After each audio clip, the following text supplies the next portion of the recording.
Warning, spoilers ahead. This video is a deep dive into the first 3 issues of Boom Magazine's Magic the Gathering comic book series. Being a deep dive, it is more than just a simple summary, instead offering an in-depth explanation and observation of the story and its characters.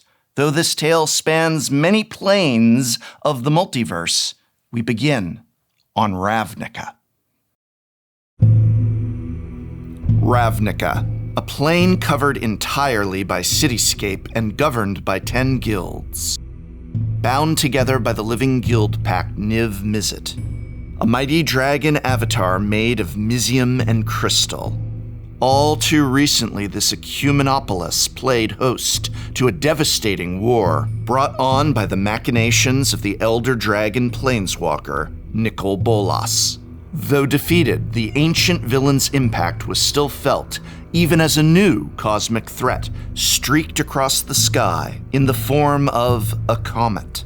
In the city below, 3 Planeswalkers, masters of their guilds, set about their day. Kaya, an assassin of interplanar infamy, hired by Nicol Bolas to assassinate the Council of Ghosts that ruled the Orzhov Syndicate. She inadvertently took on their role, one she was ill-suited for. Free-spirited and adventurous by nature, Kaya held no love for the tedium inherent to the life of a guild master. Even so, she did her duty, if reluctantly. Ral Zarek, a brilliant and dynamic storm mage. Ral rose to the position of guild master of the Izzet League in the wake of Niv-Mizzet's ascension. Though Ral was always loyal to the Izzet, at least when they aligned with his own interests, his lover Tomek was a high-ranking officer not in the Izzet, but of the Orzhov. Ral played a devastating, if unwitting, role in Bolas's schemes during the War of the Spark, but fought valiantly in Ravnica's defense.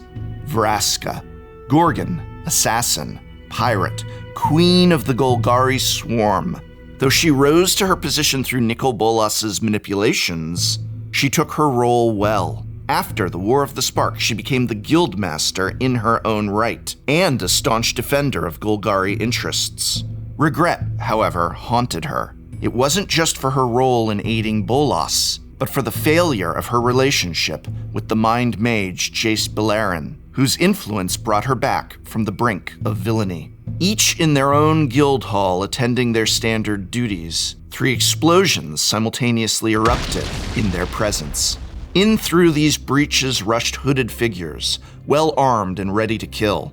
Kaya and Vraska, trained assassins that they were, made quick work of their attackers, dispatching each and every one of them with ease. Ral, less studied in the arts of death, still managed to hold his own, killing all but one of his assailants, and taking the lone survivor prisoner. Following the attack, the 3 guild masters converged at New Prov, home to the Azurius Senate. The Guild of Law and Order was the ideal place for Ral's prisoner to undergo interrogation. Lavinia, the Azurius Guildmaster, was known to call on the services of her friend and former boss, Jace Beleren, the finest telepath in the multiverse. While Kaya and Ral greeted their fellow Planeswalker in their typically aloof manner, Vraska seemed ill at ease with her former flame. As Jace began reading the captive's mind, he suddenly cried out in agony. Images of a being that defied description raced through his consciousness, and he collapsed on the floor. As Jace fell, the captive transformed into a horrible, tentacled creature. Ral and Kaya attempted to halt the monster, but it escaped into the Ravnican sewer. Days later, Kaya, Ral, and Vraska traveled through the blind eternities, the space between planes, in order to have a secret rendezvous on Zendikar, far from the countless eyes and ears of Ravnica. Ral decided to analyze the recent events scientifically, laying out the facts and working through them until he and Vraska came to the same conclusion. The target of these attacks wasn't really any of them. Rather, the target was Jace. Kaya remained skeptical, pointing out that there were far easier, less convoluted ways to get to Jace. The 3 did agree on one thing, though. They needed to work together. Unbeknownst to them, another Planeswalker listened in on their conversation from the shadows. Tezzeret was once the chief lieutenant of Nicol Bolas, but freed from his old master's control, There was no telling what evil he might be up to.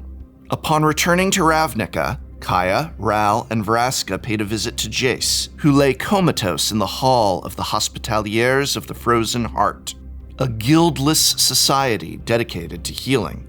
The abbot of the hospital informed them that Jace suffered a severe psychic attack, and while his body was healthy, his psyche remained closed off from the outside world. Vraska, showing stress and agitation over Jace's condition, began to verbally tear into the abbot when suddenly they were all attacked. A group of assassins dressed as Hospitaliers appeared out of nowhere, but the three Planeswalkers, veterans of countless battles, had little difficulty dispatching them. As Kaya slew a murderous spirit, Ral unleashed lightning on the living assailants, while Vraska, with uncharacteristic restraint, captured and began interrogating another of them. With a word, though, the interrogation ended. "Failsafe," said the captured cutthroats, and suddenly, convulsing from what appeared to be shared bloody aneurysms, the two remaining assailants were dead. The manner of the assassins' deaths led Kaya, Ral, and Vraska to some conclusions, and they agreed to call a meeting of the Guildpact. While they prepared for the meeting with Niv-Mizzet and their fellow guildmasters, they each dispatched a small task force to the hospital in order to protect the comatose Jace. Just before leaving, Ral looked into the reports on the day of the initial attacks, and was surprised to see dramatically more seismic activity than 3 explosions could possibly generate. Blaming it on faulty equipment, he put it out of his mind. At the chamber of the Guildpact, the Guildmasters of Ravnica gathered to hear what their colleagues had to say. As Vraska and Ral laid out the details of the assault, Kaya grew impatient. To her, it was obvious the culprits behind the attack were none other than House Dimir, the guild of spies and assassins, known throughout Ravnica for underhanded deeds, mysterious acts, and who were suspiciously absent from today's meeting. Why else would their seat be empty? The call for all guild leaders' attendance unanswered? Kaya incredulously demanded, but the other guild leaders did not appreciate accusations of guilt levied upon those not present to defend themselves. And so it was Tristani, speaker of the Selesnya Guild, who tasked the trio with journeying into the gates of the Dimir Guild itself and finding an answer. Unbeknownst to Ral, Vraska, and Kaya at the time, what they would discover would shake the plane of Ravnica to its very core. The comet blazed its way through the night sky as a shadowy figure stalked the streets of Ravnica.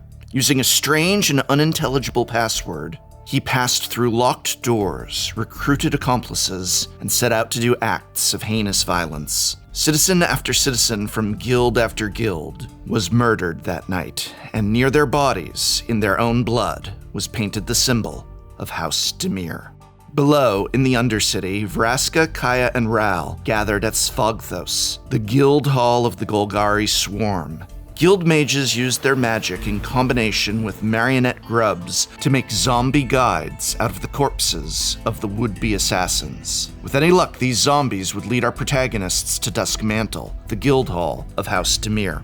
On the journey through the Undercity, the 3 guild masters encountered numerous obstacles, but none could slow their progress for long. They were powerful mages, after all, who had seen and accomplished more than the average mortal could ever hope to.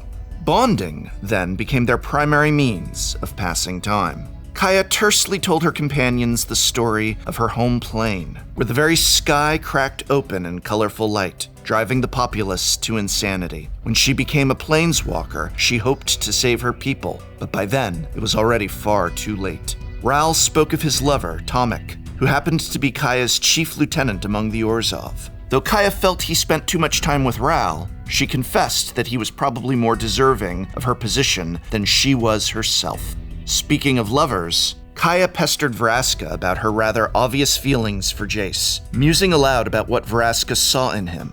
Vraska revealed that Jace was never afraid to look her in the eyes, even though a Gorgon's stare could cause instant death if she so wished, and that set him apart in her affections in a way no one else could.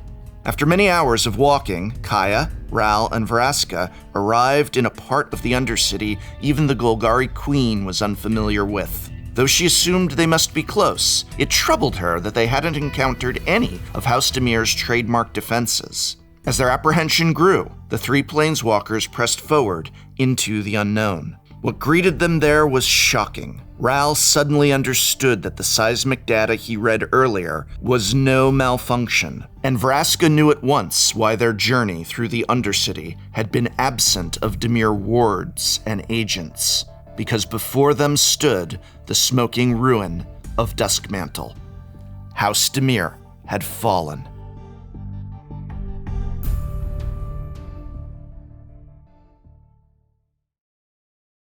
The story continues, but only at your local comic book store. This has been a dive into issues 1 through 3 of Boom Studios' Magic the Gathering comic book series. What happens next? Turn the page and find out.